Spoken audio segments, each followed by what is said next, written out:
بسم الله الرحمن الرحيم ألف لام ميم. Cette sourate commence par 3 lettres, détachées de l'alphabet arabe. Alif, Lem et Mim. Plusieurs interprétations existent au sujet de ces lettres qu'on peut voir au début de certaines sourates du Coran, soit 29 sourates au total. Certaines sourates commencent par une seule lettre détachée, tandis que d'autres commencent par plusieurs lettres détachées. On a dit, Al-Qurtubi ne s'est pas avancé et s'est contenté de dire que seul Allah Azawajal connaît leur signification. Et El-Zamakhshari dit qu'elle désigne les noms des sourates en question. Allah Azawajal a voulu en faire un sujet de défi contre les mécréants. Il dit aux polythéistes mécois, « Ce Coran est écrit avec les mêmes lettres que vous trouvez dans votre propre alphabet. Essayez donc de produire un Coran semblable à celui-ci si vous étiez vraiment véridique. » Or, Allah Azawajal sait qu'ils n'y arriveront jamais. Cette interprétation paraît être la plus proche de la vérité et Allah Azawajal est plus savant. Au nom d'Allah, le tout miséricordieux, le très miséricordieux. Alif Lam Mim. ذلك الكتاب لا ريب فيه هدى للمتقين. C'est le livre au sujet duquel il n'y a aucun doute. C'est un guide pour les pieux. Ce livre est le Coran. Il a été révélé par Allah Azawajal à son prophète et ce verset concerne les croyants qui craignent Dieu. Voir également, dans la sourate 41 au verset 44, dit « Il est guidé et guérison pour les croyants ». Ceux qui craignent Allah Azawajal sont les individus qui ont cru en se soumettant à lui, observent ses prescriptions, évitent de ses interdictions et s'acquittent de leurs obligations. La bonne direction est la foi, ou une partie d'elle, qui demeure dans le cœur et nul ne peut déceler à part Dieu, qui connaît le tréfond des cœurs, et c'est Dieu seul qui dépose cette foi dans les cœurs et qui guide. الذين يؤمنون بالغيب ويقيمون الصلاة ومما رزقناهم ينفقون. Qui croient à l'invisible et accomplissent la salate et dépensent dans l'obéissance à Allah de ce que nous leur avons attribué. La foi signifie la croyance sincère qui peut être traduite en actes et en paroles. Elle peut diminuer comme elle peut augmenter et plusieurs hadiths prophétiques ont été relatés à ce sujet. Quant à l'invisible, il y a eu plusieurs commentaires à ce sujet. Selon les uns, il s'agit de croire en Dieu, en ses anges, en ses livres, en ses prophètes, au paradis, à la rencontre de Dieu et à la vie future après la mort, d'après Abu al-Layla. Quant à Ibn Abbas et Ibn Masoud, ils ont dit qu'il s'agit de tout ce que les hommes ne peuvent voir, tel le paradis, l'enfer et tout ce qui a été mentionné dans le Coran en ce sens. Dans le verset « accomplissent la prière », un terme qui, d'après Ibn Abbas, signifie l'accomplissement à la perfection des inclinaisons, des prosternations, du recueillement et de l'observance de la prière. Quant à Qatada, lui, il a dit « Il s'agit de faire les ablutions et les prières à leurs heures fixes en perfectionnant les inclinaisons et les prosternations. » À savoir que la prière, en littérature, signifie l'invocation. Dans ce même verset, dépense dans l'obéissance à Allah Azawajal ce que nous leur avons attribué. Ibn Abbas a dit que là, il s'agit de la zakat, tandis que d'autres, parmi les compagnons du prophète, alayhi salatu wassalam, ont déclaré que c'est la dépense pour la famille avant que la zakat n'ait été imposée. Quant à Qatada, il a dit « Allah Azawajal ordonne aux hommes de dépenser des biens qu'il leur a accordés et qui ne sont que des dépôts divers que l'homme ne tardera pas à délaisser quand il mourra. Maintenant, pour Ibn Jarir, c'est bien la zakat et les différentes sortes de dépenses. Et Ibn Kathir ajoute, dans un grand nombre de versets, 85 au total, Allah Azza wa Jal a joint la dépense en aumône ou la zakat à la prière.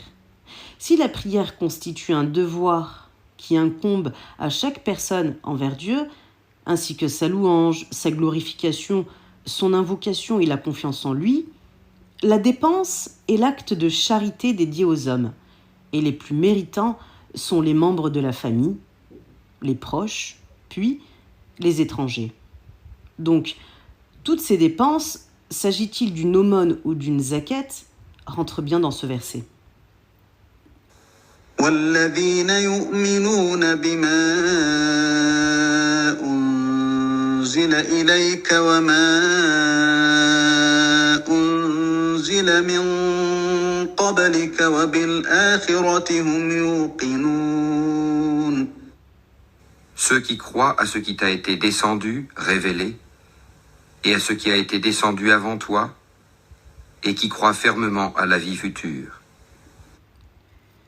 Concernant ce verset, Ibn Abbas a dit qu'il s'agit de ceux qui croient en ce qui a été révélé au prophète alayhi salatu wassalam, et aux autres prophètes avant lui, sans faire une distinction entre eux, ni nier les autres révélations comme livres célestes. أولئك على هدى من ربهم وأولئك هم المفلحون. Ceux-là sont sur le bon chemin de leur Seigneur, et ce sont eux qui réussissent dans cette vie et dans la vie future. Les hommes qui croient en le ghaib, donc ça veut dire l'inconnu, qui dépensent de ce que Dieu leur a accordé, qui croient à ce qui a été révélé au prophète alayhi salatu wassalam, et à la vie de l'au-delà, sont ceux qui suivent la voie indiquée par leur Seigneur et qui seront heureux dans la vie présente et dans la vie future. إن الذين كفروا سواء عليهم أأنذرتهم أم لم تنذرهم لا يؤمنون. Certes, les infidèles ne croient pas, cela leur est égal. Que tu les avertisses ou non, ils ne croiront jamais. Les incrédules sont ceux qui dissimulent la vérité et la rejettent. Mohammed, alayhi salatu wassalam, Mohammed, que tu les avertisses ou que tu ne les avertisses pas, c'est pareil pour eux, car ils ne croiront point à ce que tu leur apportes de la vérité. Dieu dit à leur sujet dans la sourate 10, au verset 96 et 97, « Ceux contre qui s'est réalisée la parole de Dieu ne croiront sûrement pas, même si tous les signes leur parvenaient, tant qu'ils ne verront pas le châtiment douloureux. » ختم الله على قلوبهم وعلى سمعهم وعلى أبصارهم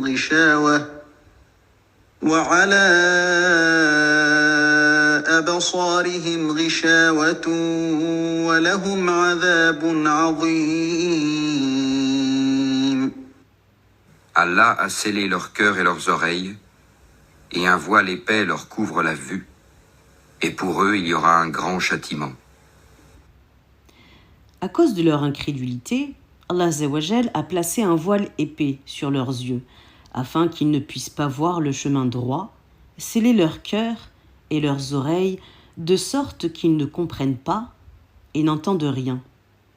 Leurs péchés sont tellement nombreux qu'ils les entourent de toutes parts.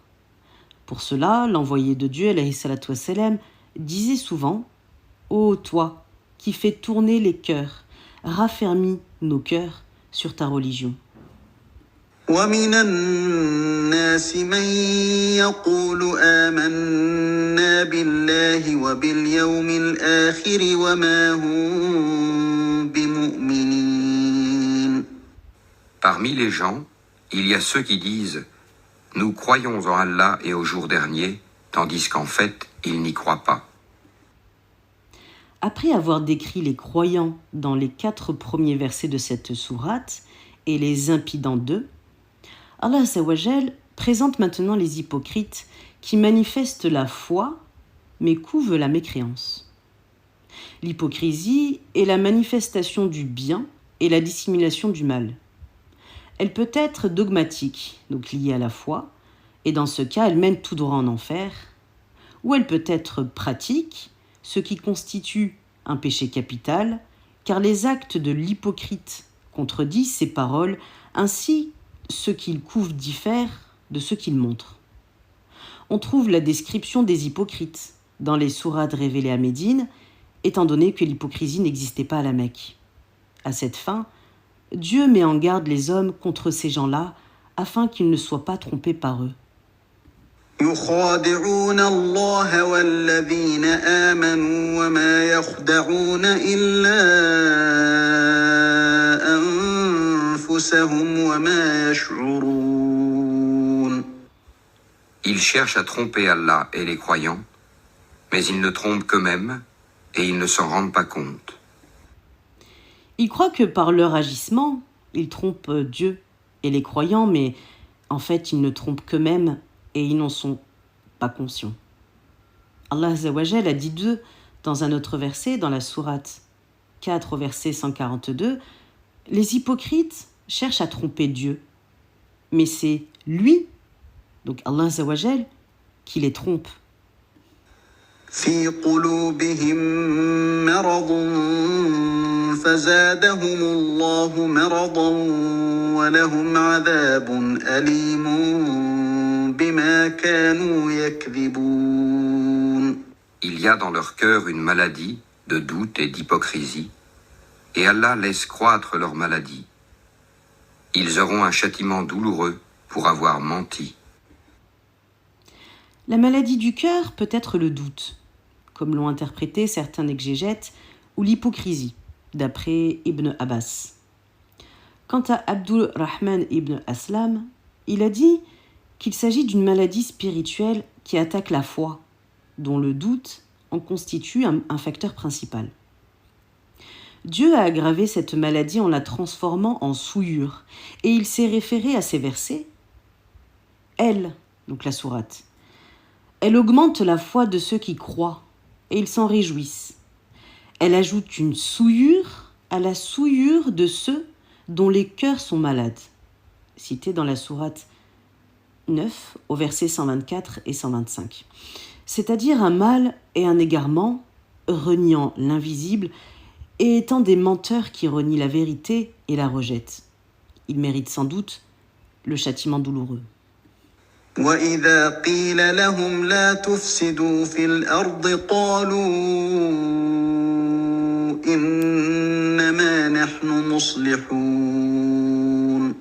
Et quand on leur dit « Ne semez pas la corruption sur la terre », ils disent « Au contraire, nous ne sommes que des réformateurs ».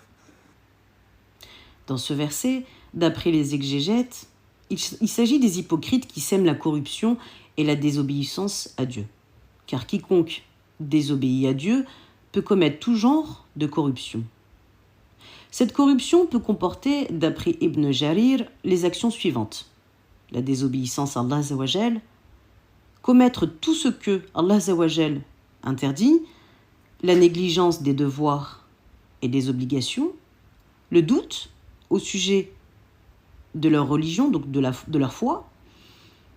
Cette corruption, elle peut comporter également l'action de démentir les croyants et de désavouer leurs œuvres pies. Et enfin, d'aider les mécréants à mentir sur Allah Azza wa Jal en reniant ses livres et ses messages. ألا إنهم هم المفسدون ولكن لا يشعرون. Certes, ce sont eux les véritables corrupteurs, mais ils ne s'en rendent pas compte. Ces hypocrites croient que, faisant toutes ces actions, ils cherchent à établir la concorde entre les croyants et les impies. Or, ce qu'ils commettent n'est que la corruption et ils n'en ont pas conscience. وإذا قيل لهم آمنوا كما آمن الناس قالوا أنؤمن كما آمن السفهاء ألا إنهم هم السفهاء ولكن لا يعلمون. Et quand on leur dit « Croyez comme les gens ont cru », ils disent « Croirons-nous comme ont cru les faibles d'esprit ?» Certes, ce sont eux les véritables faibles d'esprit, mais ils ne le savent pas. Si Allah Azzawajal les appelle à croire, comme les autres, en Dieu, en ses anges, en ses livres, en ses prophètes, à la résurrection, au paradis et à l'enfer, à lui obéir et à se soumettre à ses ordres et à s'abstenir de ses interdictions, ils répondent « Vous voulez que nous croyions comme les compagnons du messager de Dieu et suivre leur chemin ?» Les faibles d'esprit sont les personnes insensées qui sont incapables de distinguer entre ce qui pourra leur être utile ou ce qui pourra leur nuire. Mais Allah Azzawajal considère que ces hypocrites-là sont eux-mêmes les faibles d'esprit car ils ne savent même pas qu'ils sont ignorants et égarés. وإذا لقوا الذين آمنوا قالوا آمنا وإذا خلوا إلى شياطينهم قالوا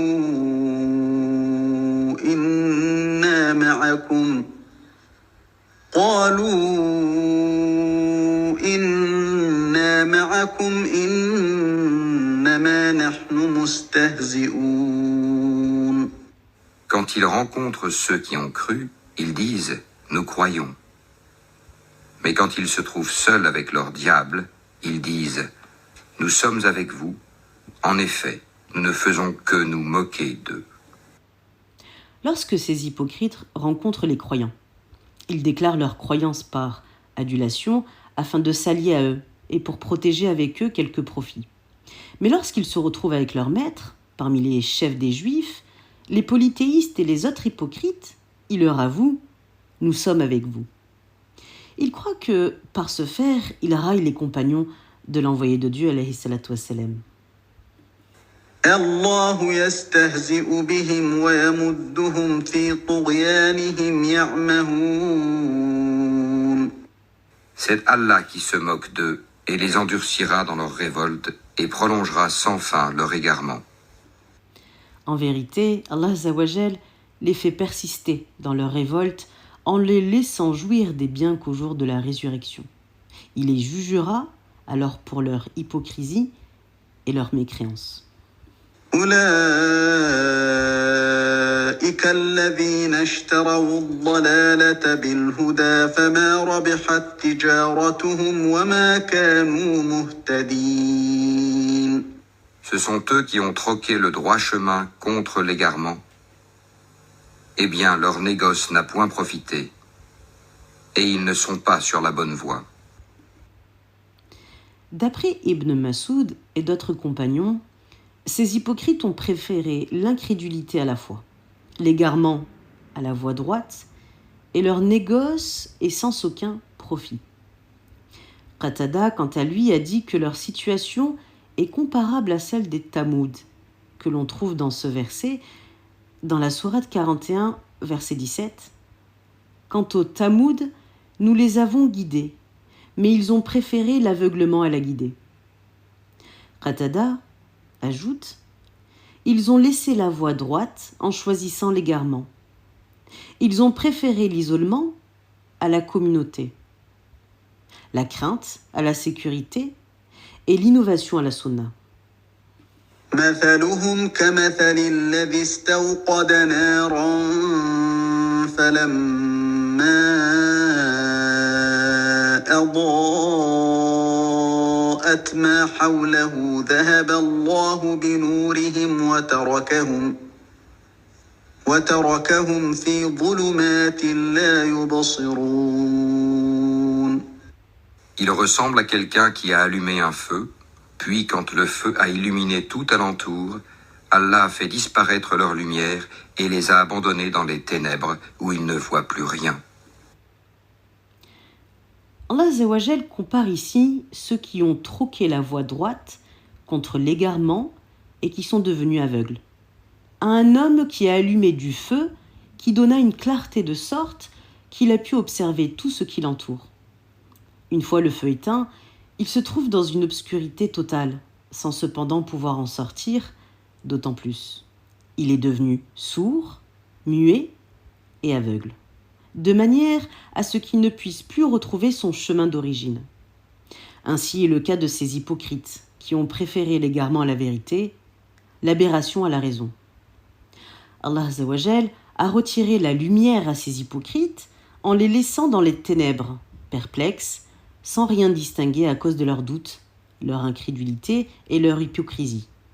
Ils sont alors devenus sourds et n'entendent rien de ce qui leur est utile, muets, ne pouvant proférer aucune parole bénéfique et aveugles sans rien distinguer ni concevoir.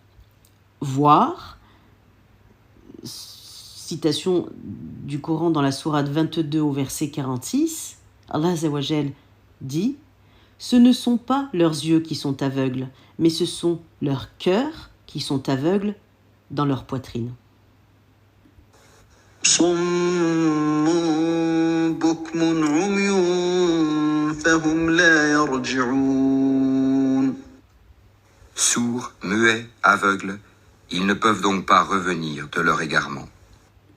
Allah Azza wa Jal a retiré la lumière à ces hypocrites en les laissant dans les ténèbres, perplexes, sans rien distinguer à cause de leurs doutes, leur incrédulité et leur hypocrisie, comme j'ai cité pour le verset préalable. Ils sont devenus sourds et n'entendent rien de ce qui leur est utile, muets, ne pouvant proférer aucune parole bénéfique et aveugles sans rien distinguer ni concevoir. أو كصيب من السماء فيه ظلمات ورعد وبرق يجعلون أصابعهم في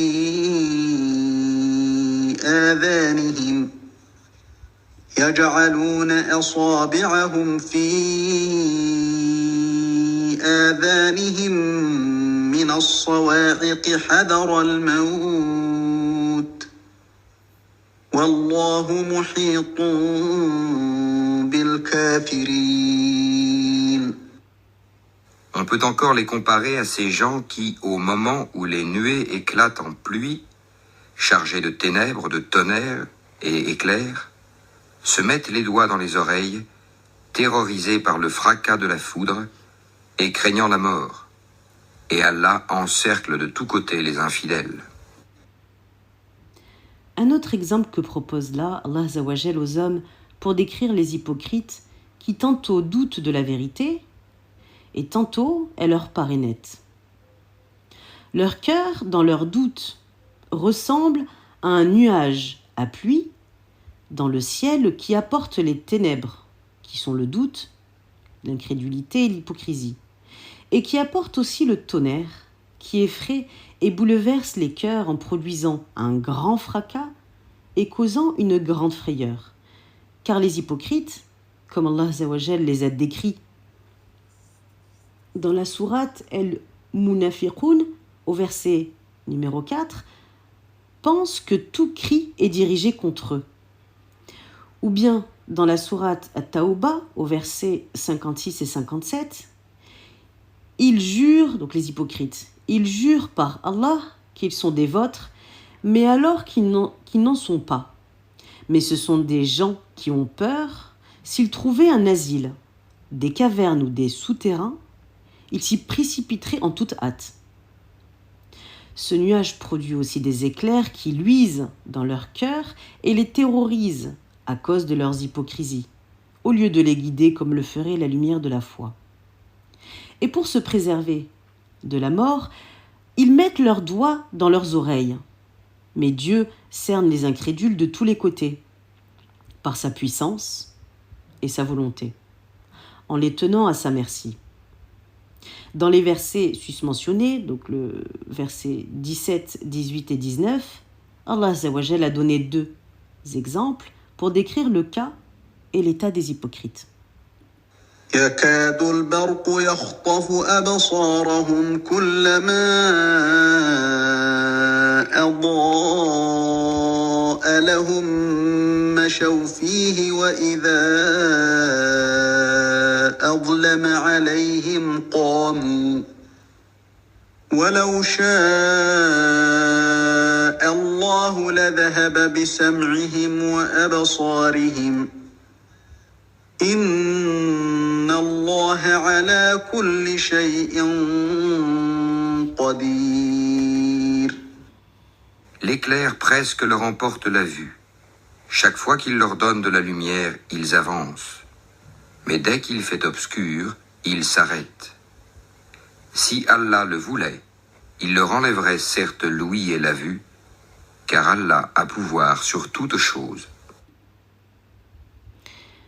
Concernant ce verset, Ibn Abbas, Ibn Abbas qui est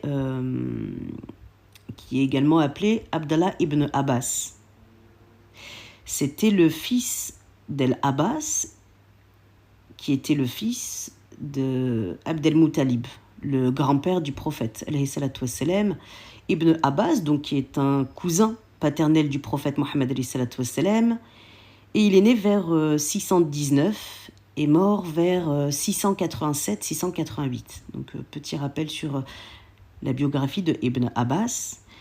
Lui, il a dit concernant ce verset: sous l'effet de la lueur intense de la vérité, et à cause de la faiblesse de la perspicacité et la foi de ces hypocrites, peu s'en faut que l'éclair ne leur ôte la vue.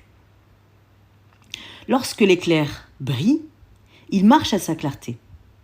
Ibn Abbas a interprété cela en disant: ils connaissent la vérité, donc les hypocrites, mais ils la dissimulent. Et quand ils reviennent à leur égarement, ils se lèvent perplexes, ne sachant quoi faire. Ainsi sera leur situation au jour de la résurrection, où chacun des serviteurs recevra une lumière proportionnelle à sa foi. Les hypocrites, eux, n'auront aucune lumière. Allah Azza wa Jal le dit dans le Coran. À la sourate 57 au verset 13, « Le jour où les hypocrites mâles et femelles diront aux croyants, « Attendez, que nous empruntions de votre lumière. » On répondra, « Arrière, retournez, puis cherchez de la lumière. » Ibn Jarir a dit, « Enfin, Allah Azza wa Jal met en garde les hypocrites contre son châtiment et sa puissance, et leur rappelle qu'il les cerne de tous les côtés, en disant, si Allah Azza wa Jal le voulait, il les priverait de l'ouïe et de la vue. Allah Azza wa Jal est puissant sur toutes choses. Dans les versets susmentionnés, Allah Azza wa Jal a donné 2 exemples pour décrire le cas et l'état des hypocrites. يا أيها الناس اعبدوا ربكم الذي خلقكم والذين من قبلكم لعلكم تتقون. Ô hommes, adorez votre Seigneur qui vous a créé, vous et ceux qui vous ont précédés. Ainsi atteindriez-vous à la piété. Ainsi atteindriez-vous la piété. Dans ce verset, Allah Azza wa Jal témoigne de son unicité et qu'il est celui qui accorde ses grâces à ses serviteurs, commençant d'abord par leur création à partir du néant, ensuite en leur accordant ses bienfaits, apparents et cachés, en comblant leurs besoins, en leur mettant à disposition un sol plat comme un lit de repos. Donc le sol plat leur permet entre autres de se déplacer et de pratiquer l'agriculture. Et du firmament, un édifice qui les protège, comme il a dit dans un autre verset, à la sourate 21, verset 32, « Nous avons fait du firmament une voûte protégée, mais il se détourne de nos signes. » Ensuite, des nuages. Allah Azza wa Jal fait descendre de l'eau, la pluie, grâce à laquelle il fait germer des plantes, dit après pour les hommes, et pour leurs troupeaux. En somme, il est le Créateur, le dispensateur à qui appartient tout ce qui se trouve sur la terre. Il mérite donc d'être adoré seul, sans jamais l'associer à aucune autre pseudo-divinité. الذي جعل لكم الأرض فراشا والسماء بناء وأنزل من السماء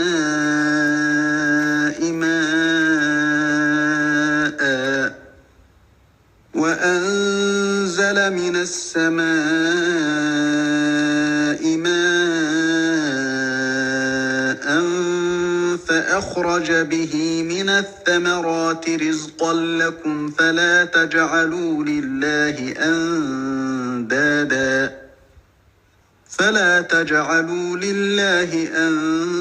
أندادا وأنتم تعلمون. C'est lui qui vous a fait la terre pour lit et le ciel pour toit, qui précipite la pluie du ciel et par elle fait surgir toutes sortes de fruits pour vous nourrir. Ne lui cherchez donc pas des égaux alors que vous savez tout cela.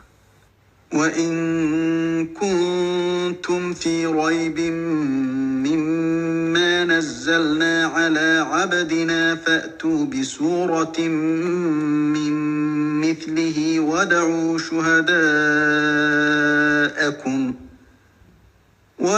شهداءكم من دون الله إن كنتم صادقين. Si vous avez un doute sur ce que nous avons révélé à notre serviteur, tâchez donc de produire une sourate semblable et appelez vos témoins, les idoles que vous adorez en dehors d'Allah, si vous êtes véridiques. Après avoir témoigné de son unicité, Allah Azza wa Jal voulut confirmer la prophétie de son serviteur. Il dit aux mécréants: si vous êtes dans le doute au sujet de ce que nous avons révélé à Mohammed, à savoir le Coran, apportez donc un livre semblable, si vous en avez, ou bien produisez une seule sourate de ce qu'il contient, et à cette fin, appelez vos assistants. Ibn Abbas a dit qu'il faut entendre par assistants leurs divinités, donc les divinités des polythéistes, des hypocrites. On trouve cela dans d'autres versets, par exemple, dans la sourate 17 au verset 88, Allah Azza wa Jal dit: dis, Mohammed, si les hommes et les djinns s'unissaient pour produire quelque chose de semblable à ce Coran, ils ne produiraient rien qui lui ressemble, même s'ils s'aidaient mutuellement. À savoir que tous ces versets ont été révélés à la Mecque et à Médine. Allah Azza wa Jal leur lança le même défi et savait bien qu'ils seraient incapables de le faire. En effet, ils étaient incapables de produire une seule sourate. Ce Coran demeurera pour l'éternité un livre révélé inimitable car il contient les paroles de Allah Azza wa Jal qui a tout créé. Comment donc peut-on assimiler les paroles divines à celles de ceux qui ont été créés par des humains ? Quiconque médite sur le Coran constate sans aucun doute son inimitabilité, s'agit-il de paroles ou de sens. Allah Azza wa Jal a dit à ce sujet: voici un livre dont les versets ont été confirmés, puis expliqués de la part d'un sage, parfaitement informé. Donc en parlant d'Allah Azza wa Jal. Citation du verset 1 de la sourate 11. Reprenons verset 24, la sourate Al-Baqarah. فإن لم تفعلوا ولن تفعلوا فاتقوا النار التي وقودها الناس والحجارة أعدت للكافرين. Si vous n'y parvenez pas, et à coup sûr vous n'y parviendrez jamais, parez-vous donc contre le feu qu'alimenteront les hommes et les pierres, lequel est réservé aux infidèles. Allah Azzawajal met là en garde les impies en leur disant « Parez-vous contre le feu qu'alimenteront les hommes et les pierres, le feu destiné aux infidèles. » Comme il a affirmé cela dans d'autres versets, quant aux révoltés, donc les infidèles, ils serviront de combustible à la géhenne, dans la sourate 72 au verset 15. Ou bien, tout comme Allah Azzawajal le dit dans la sourate 21 au verset 98, « Certes, vous et ce que vous adorez en dehors d'Allah, le combustible de la géhenne, vous y arrivez. » Quant aux pierres mentionnées dans les versets, et d'après la majorité des savants, elles sont de grosses pierres noires et sulfureuses qui donnent plus de chaleur que toute autre pierre. Qu'Allah Azzawajal nous en préserve, Amin. Chaque fois que le feu se refroidira, il sera alimenté de nouveau. Comme dit dans la sourate 17 au verset 97, « Chaque fois que le feu s'éteindra, nous en ranimerons pour eux la flamme brûlante. » Ce feu sera destiné aux incrédules qui ont mécru en Allah Azzawajal et en son prophète alayhi salatu wassalam. وبشر الذين آمنوا وعملوا الصالحات أن لهم جنات تجري من تحتها الأنهار كلما رزقوا منها من ثمرة رزقا قالوا هذا الذي رزقنا من قبل وأتوا به متشابها ولهم فيها أزواج مطهرة وهم فيها خالدون. Annonce à ceux qui croient et pratiquent de bonnes œuvres qu'ils auront pour demeure des jardins sous lesquels coulent les ruisseaux.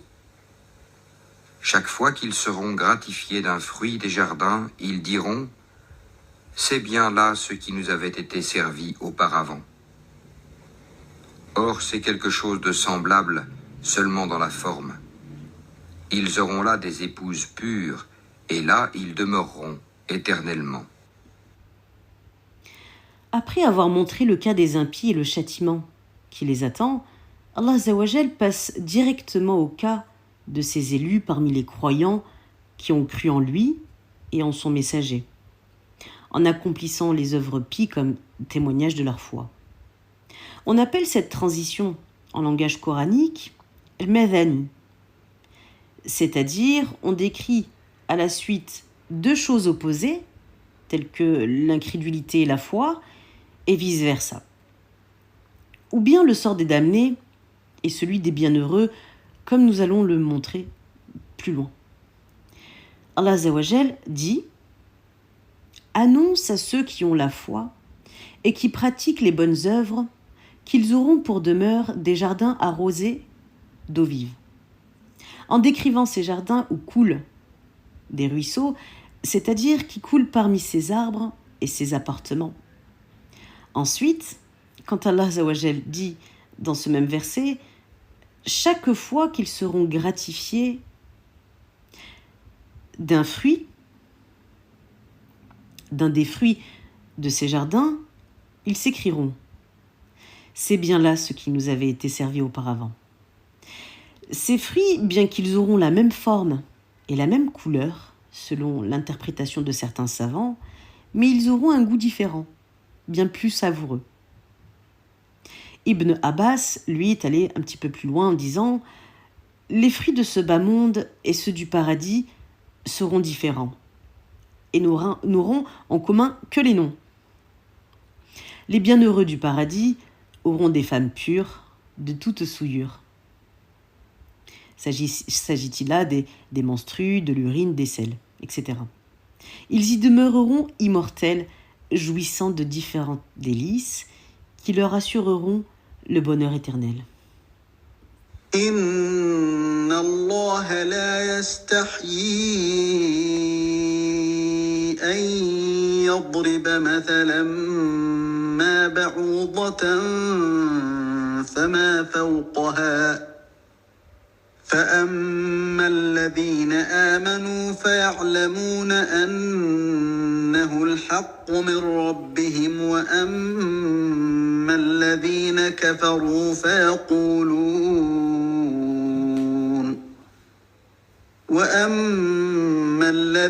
كفروا فيقولون ماذا أراد الله بهذا مثلا يضل به كثيرا ويهدي به كثيرا وما يضل به إلا الفاسقين.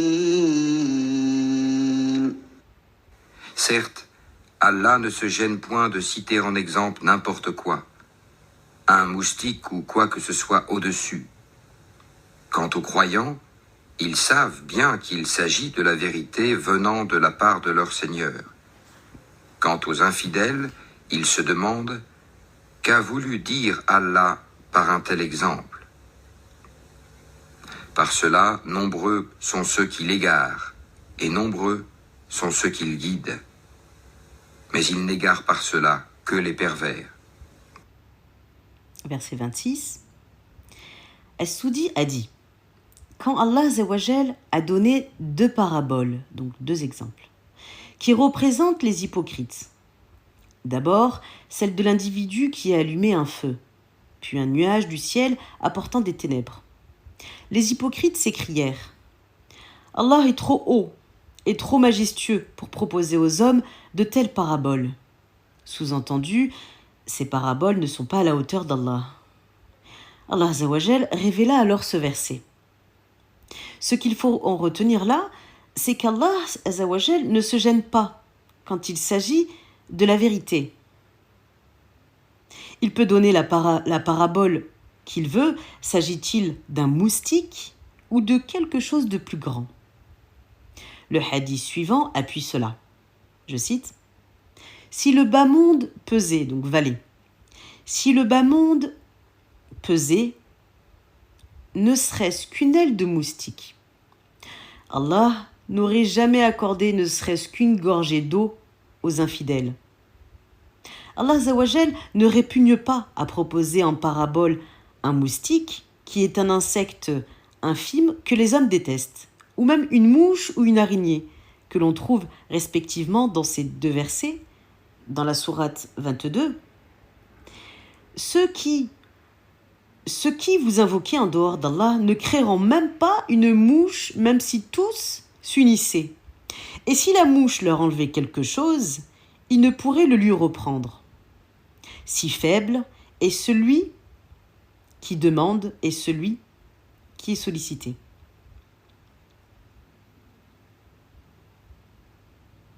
Dans la sourate 29 au verset 41, Allah Azzawajal dit également: ceux qui prennent des maîtres en dehors d'Allah sont semblables à l'araignée. Celle-ci s'est donné une demeure, mais la demeure de l'araignée est la plus faible des demeures, s'il savait. Ibn Abbas a commenté la suite du verset en disant qu'il s'agit bien respectivement des fidèles dont Allah Azzawajal augmente la foi, puis laisse les infidèles dans les ténèbres de leur égarement pour avoir renié la vérité. Certes, Allah Azzawajal n'égare que les pervers. Le mot pervers englobe l'incrédule et le rebelle, bien que la perversité du premier est pire. Le verset désigne, et Allah Azzawajal est plus savant. Le verset donc désigne l'incrédule pervers, décrit dans le Coran comme suit: ceux qui violent le pacte d'Allah après avoir accepté son alliance, ceux qui rompent les liens qu'Allah a ordonné de maintenir et ceux qui corrompent la terre, voilà les perdants. On reprend au verset 27 de la sourate Al-Baqarah. الذين ينقضون عهد الله من بعد ميثاقه ويقطعون ما أمر الله به أن يوصل ويقطعون ما أمر الله به أن يوصل ويفسدون في الأرض أولئك هم الخاسرون. Qui rompent le pacte qu'ils avaient fermement conclu avec Allah, coupent ce qu'Allah a ordonné d'unir et sèment la corruption sur la terre. Ceux-là sont les vrais perdants. Quant au terme pacte, qu'il est cité dans ce verset, qui rompent le pacte qu'ils avaient fermement conclu avec Allah Azawajal. Quant à ce terme, il y a plusieurs opinions à son sujet, dont nous allons les citer en bref. C'est la recommandation divine adressée à tous les hommes pour observer ses ordres, s'abstenir de ses interdictions et accomplir tous les devoirs qui lui sont prescrits. D'après Ibn Jarir et Muqatel ben Ayyan, le pacte s'agit de l'engagement pris des incrédules et hypocrites parmi les gens du livre, la Torah surtout, de croire en Mohammed et de le suivre, de croire en tout ce qui lui a été révélé de la part de son Seigneur. Mais ils ont brisé ce pacte en reniant tout et dissimulant aux autres ce qu'ils savaient de la vérité.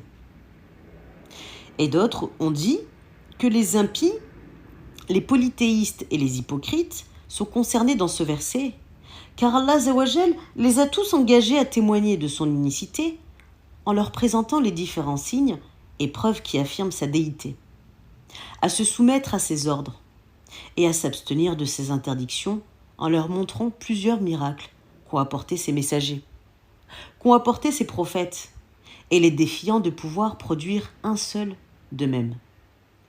Mais ils ont renié les uns et les autres en violant ce pacte. El-Soudi lui a dit « Ce pacte n'est autre que le Coran, car une fois ils ont avoué qu'il est une révélation.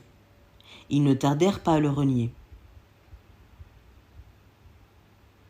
Quant aux liens dont les hommes ont été ordonnés de maintenir, et selon les opinions de la majorité des savants, il s'agit des liens de parenté.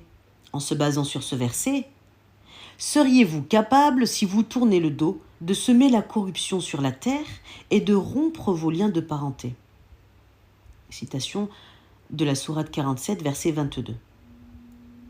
Ibn Abbas, en interprétant le mot « perdant », a dit « Tout acte de désobéissance imputé aux non-musulmans constitue une perdition, car il n'est qu'incrédulité.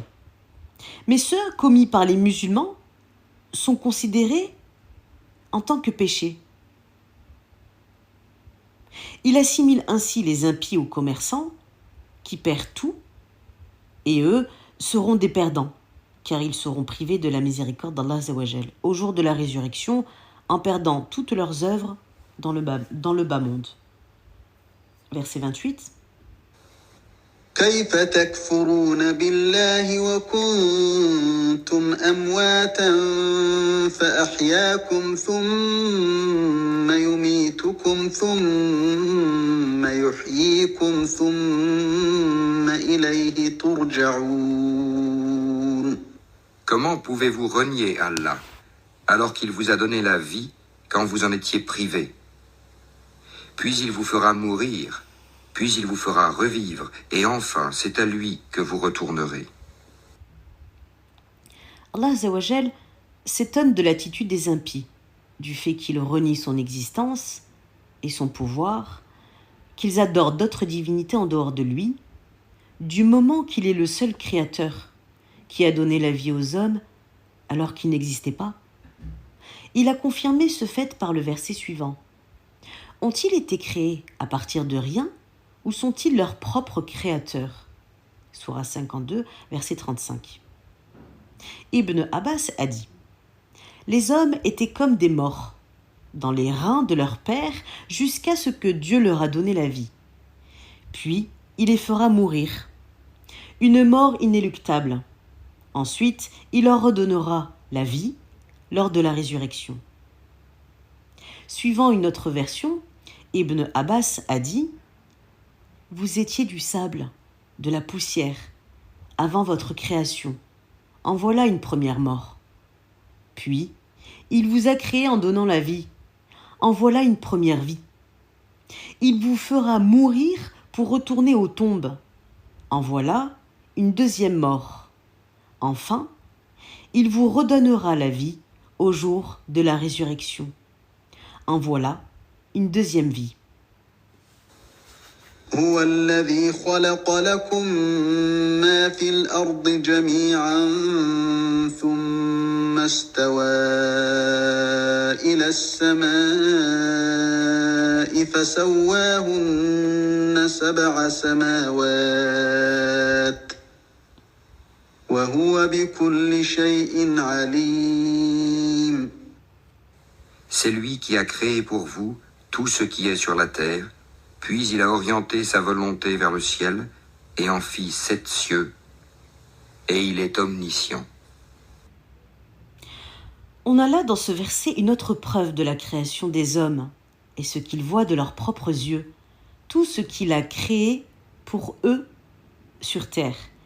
Il s'est ensuite tourné vers le ciel qu'il a organisé en 7 cieux, car Allah Azzawajal connaît toutes choses. Les exégètes ont interprété cela de la façon suivante, je cite, Allah Azzawajal d'abord a créé la terre, puis les 7 cieux. Car quand on a l'intention de construire une demeure, on commence par établir les assises, puis on construit les autres étages. Mujahed a commenté cela en disant « Dieu d'abord a créé la terre, puis une fumée en surgit. Cela est confirmé dans le verset suivant, dans la sourate 41 au verset 11. Allah Azzawajal, donc il, s'est ensuite tourné vers le ciel qui était une fumée. Et Allahu A'lam. وإذ قال ربك للملائكة إني جاعل في الأرض خليفة قالوا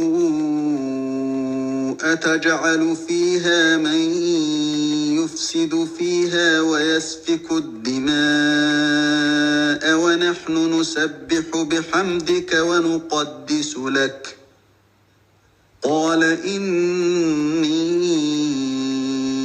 أعلم ما لا تعلمون. Lorsque ton Seigneur confia aux anges « Je vais établir sur la terre un vicaire, khalifa », ils dirent « Vas-tu y désigner un qui y mettra le désordre et répandra le sang quand nous sommes là à te sanctifier et à te glorifier ?» Il dit « En vérité, je sais que vous ne savez pas. » Alors au niveau de la traduction de la fin du verset, c'est plutôt « Il dit, en vérité, je sais ce que vous ne savez pas. » Allah Azzawajal fait ici rappeler aux hommes sa grande faveur en les mentionnant au ciel devant les anges avant leur création. Il ordonna à son prophète « Ô Mohammed, raconte aux hommes lorsque Dieu a dit aux anges qu'il a voulu désigner un lieutenant sur terre. Il n'est pas comme certains ulama ont prétendu qu'il s'agit seulement d'Adam, alayhi wa sallam. Car si c'était ainsi, les anges n'auraient pas demandé « Vas-tu mettre sur terre quelqu'un qui y apportera le désordre et y fera couler le sang ?» Il voulait dire que parmi cette race humaine, il y aura ceux qui feront cela. Il paraît qu'ils l'ont deviné comme s'ils étaient au courant de la nature humaine ou d'après une science qui leur était propre. Dieu leur dit qu'il va créer l'homme d'une argile extraite d'une boue malléable. Sourate 15, verset 26. Ou bien, il se peut encore que les anges avaient compris par lieutenant, par le mot lieutenant, celui qui jugera entre les hommes tranchera leurs différends, les interdira de commettre les interdictions et les péchés, comme a dit Al-Qurtubi. La réponse des anges n'était pas une objection ni une jalousie des fils d'Adam comme le pensent certains commentateurs. Mais elle était une sorte d'interrogation et un désir de connaître la sagesse derrière cette création. Ils dirent : Notre Seigneur, quelle est la raison pour laquelle tu vas créer de telles créatures alors que parmi eux, il y aura ceux qui sèmeront la corruption sur la terre et commettront les meurtres ? Si c'est pour t'adorer, nous ne faisons que chanter tes louanges et glorifications et proclamons ta sainteté en priant sans qu'un de ces méfaits ne puisse être commis de notre part. Pourquoi ne te contentes-tu pas de notre création ? Et le Seigneur de leur répondre : Je sais ce que vous ne savez pas. C'est comme si Allah Azza wa Jal voulait leur dire : Je leur enverrai les prophètes et les messagers. Parmi ces hommes, certes, il y aura les justes, il y aura les témoins, il y aura les serviteurs, les hommes pieux, les ascètes, les vertueux. Il y aura aussi les soumis, les proches, les savants, qui pratiqueront leur science, les humbles et ceux qui m'aimeront et suivront les messagers. Alayhum wassalam. Que Dieu les salue tous. Il dit : Je sais ce que vous ne savez pas. Cette dernière partie du verset a été interprétée de deux façons différentes. Certains disent qu'Allah Azza wa Jal, en s'adressant aux anges, voulait dire : Ce n'est pas le cas comme vous prétendez, car il y aura parmi vous Iblis, qui sera rebelle. D'autres disent que les anges avaient demandé à leur Seigneur de s'établir sur la terre, mais il refusa, en répondant : Non, votre place est dans le ciel, et cela est meilleur pour vous. Comment les exégètes ont interprété maintenant le mot lieutenant, qui est cité dans ce verset ? Essoudi a dit, lui, Dieu dit aux anges qu'il va établir un lieutenant sur la terre. Ils lui demandèrent : Qui pourra être ce lieutenant ? Et le Seigneur de répondre : Une certaine créature dont la descendance sèmera le désordre sur la terre, les uns jalouseraient les autres et s'entretueront. Ibn Jarir a dit, d'après Ibn Abbas, les djinns étaient les premiers à peupler la terre.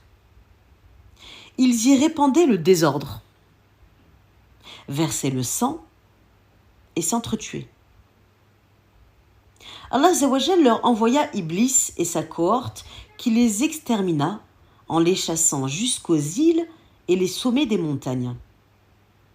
Puis Allah Azza wa Jal créa Adam alayhi wa salam et sa compagne Hawa, Ève, pour les établir à la suite.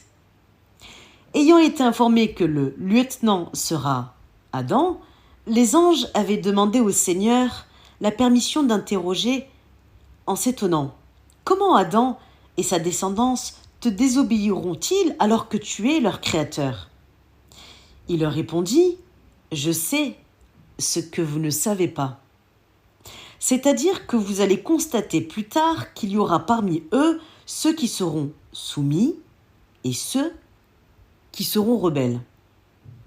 La glorification de Allah Azza wa Jal et la proclamation de sa sainteté, d'après quelques savants, signifie la prière.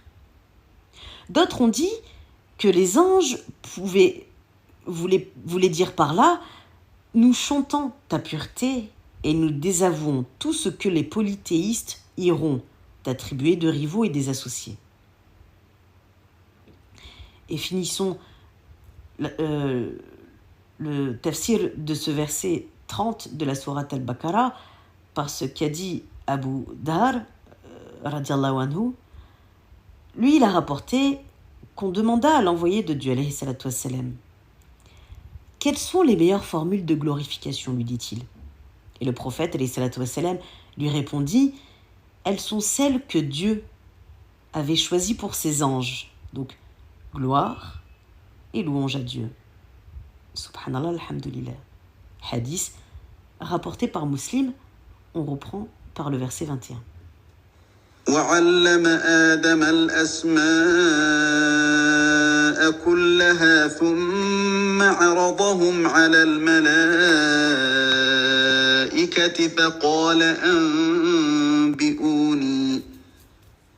فقال أنبئوني بأسماء هؤلاء إن كنتم صادقين. Et il apprit à Adam tous les noms de toutes choses. Puis il les présenta aux anges et dit « Informez-moi des noms de ceux-là, si vous êtes... » Vous voulez une deuxième source de revenus? Parce que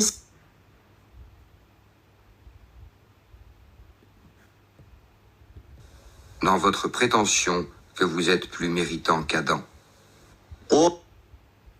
Verset 31. Et il apprit à Adam tous les noms de toutes choses. Puis il les présenta aux anges et dit « Informez-moi des noms de ceux-là si vous êtes véridiques, dans votre prétention que vous êtes plus méritant qu'Adam. » alayhi wa sallam. Ici, Allah Azzawajal a sans doute honoré Adam alayhi wa sallam, plus que les anges en lui attribuant particulièrement la connaissance de tous les noms des êtres en dehors des anges. Ceci eut lieu après leur prosternation devant lui, car il a devancé ce fait. Donc la prosternation, il a devancé ce fait à l'ignorance des anges par la sagesse qui émanait de la création des humains, quand il lui demandait à ce sujet. Il leur répondit alors « Je sais ce que vous ne savez pas ». Puis il a montré l'honneur qu'il a réservé à Adam alayhi wa sallam, en lui apprenant les noms. Ibn Abbas a dit à ce sujet « Dieu a appris les noms de toutes les créatures, s'agit-il de l'homme, des bêtes, des cieux, de la terre, des plaines, des mers, des montures et autres. Mais ce qui est vrai, c'est que Allah Azzawajal a appris aussi à Adam alayhi wa sallam, les noms de toutes ces créatures, ainsi que leurs qualités, leurs actions, etc. Adam alayhi wa sallam a donc appris les noms de toutes ces créatures, ainsi que leurs qualités. D'après Anas, le prophète alayhi salatu wa sallam a dit « Une fois les croyants réunis au jour de la résurrection, ils diront « Et si nous demandions à quelqu'un d'intercéder en notre faveur auprès de notre Seigneur ?» Ils iront trouver Adam alayhi wa sallam et lui diront « Toi, tu es le père des humains. Dieu t'a créé de ses propres mains. Il a fait agenouiller, donc prosterner, il a fait agenouiller ses anges devant toi et t'a appris les noms de tous les êtres. Intercède en notre faveur auprès de ton Seigneur afin qu'il nous délivre de cette situation. » Hadith rapporté par Al-Bukhari, Muslim ou encore Ibn Majah.